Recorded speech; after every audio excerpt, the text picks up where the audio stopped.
Now we will discuss how to get data from a REST service and display that data on a page. We'll do that by going to our data sources and selecting REST service.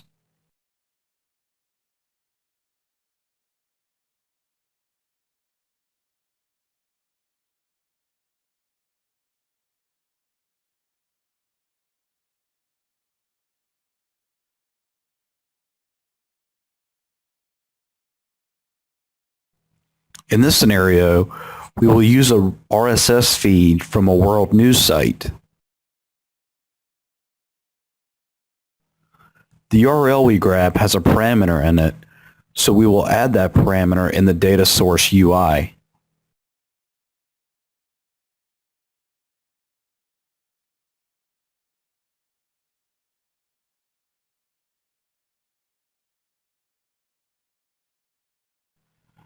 Now we can save this data source and go to our SharePoint page and display the RSS feed's content.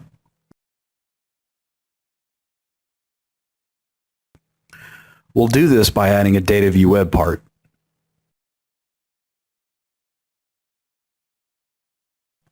Once we have added the web part, we can view our page in the browser and see the REST content.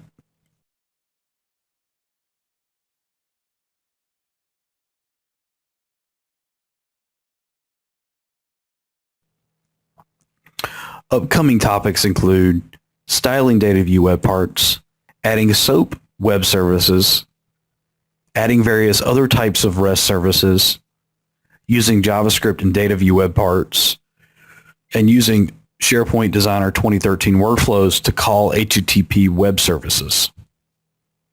If you found this video helpful and want to see more videos like this, please subscribe or give us the thumbs up.